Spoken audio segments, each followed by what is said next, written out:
और अलीगढ़ में पीएम मोदी ने मंच से बोला तो अखिलेश सरकार पर कानून व्यवस्था को लेकर निशाना साधा। अखिलेश यादव ने भी पीएम के बयान पर पलटवार किया। आज योगी जी की सरकार पूरी ईमानदारी से यूपी के विकास में जुटी हुई है।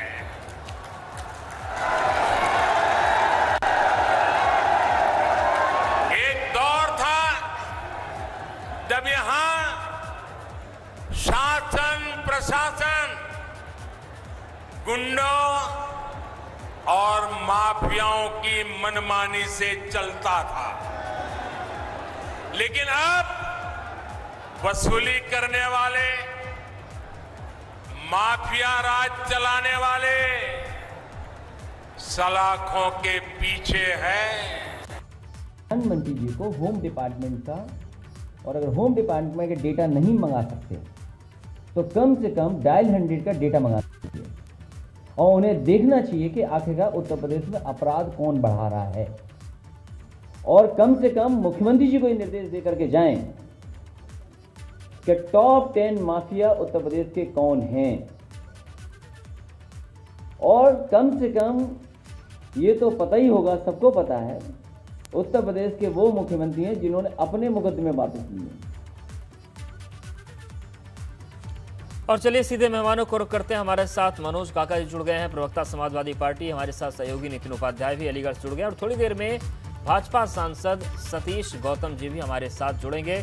मनोज जी, आपके पास आ रहे हैं। जिस तरीके से एक बड़ा कार्यक्रम हुआ, प्रधानमंत्री पहुंचे, शिलान्यास हुआ, आधारशिला रखी गई, विश्वविद्यालय की डिफेंस कॉरिडोर का शुभारंभ हुआ, लेकिन राजनीतिक बातें भी हुई, कानून व्यवस्था को वार पलटवार हुआ। चुनाव के नजरिए से क्या ये सारी बयानबाजी महत्वपूर्ण हो जाती है? जो बातें हो रही हैं दोनों तरफ से, ये चुनावी है?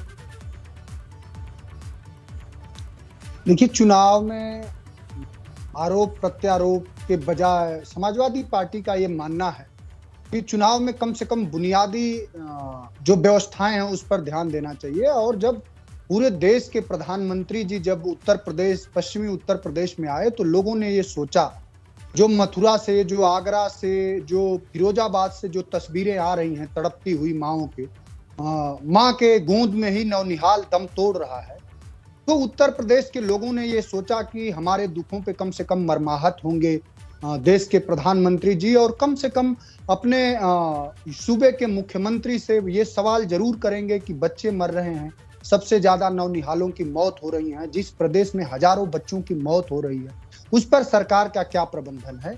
लेकिन प्रधानमंत्री जी ने इस तरह का व्यवहार किया, ठीक उसी तरह का किया जैसे रोम जल रहा था और नीरो बांसुरी बजा रहा, क्योंकि नीरो भी ऐसा क्रूर शासक था जो अपने लोगों की हत्याएं कराता था और अपने लोगों के मौतों पर जश्न मनाता था। और जो समाजवादी पार्टी पे उन्होंने सवाल खड़ा किए, तो प्रधानमंत्री जी को अपने ही नीति आयोग की रिपोर्ट पढ़नी चाहिए। नीति आयोग कोई समाजवादी पार्टी और माननीय अखिलेश यादव का बनाया हुआ आयोग नहीं है, वो सरकार का आयोग है, और उसने रिपोर्ट दी है कि उत्तर प्रदेश विकास के मामले में फिसड्डी है। आईसीएमआर की रिपोर्ट है कि उत्तर प्रदेश में कोरोना से मरने वाले सबसे ज्यादा लोग हैं। आईसीएमआर की रिपोर्ट है कि उत्तर प्रदेश में कोरोना की जांच सबसे बदहाल हालत में जी।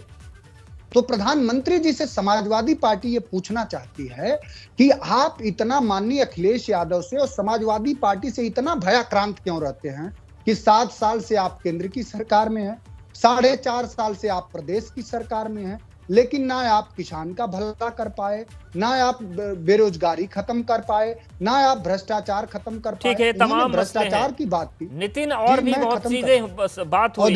मैं खत्म कर रहा हूँ जी जी जी।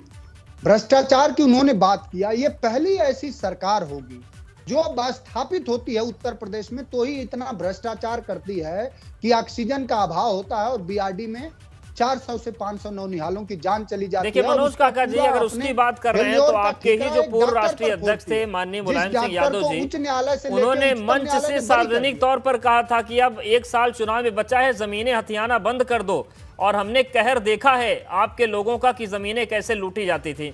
तो सब हर स्तर पर चीजें होती, लेकिन फिर भी कोई सवाल से बच नहीं सकता है।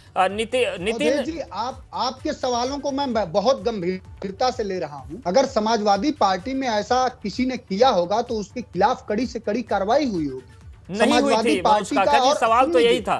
मैं कह रहा हूं आपको, और समाजवादी पार्टी के अगर डेटा और आज के डेटा देख लें, राष्ट्रीय अध्यक्ष जी ने कहा गृह मंत्रालय कोई समाजवादी पार्टी नहीं चला रहा, गृह मंत्रालय सरकार चला रही है। और गृह मंत्रालय की और नेशनल ह्यूमन राइट कमीशन की रिपोर्ट है कि उत्तर प्रदेश में दलितों के खिलाफ 56%, महिलाओं के खिलाफ 54% अपराध बढ़े। तो ये तो कोई समाजवादी पार्टी के दफ्तर की रिपोर्ट नहीं है। बिल्कुल, ये समाजवादी पार्टी की नहीं है।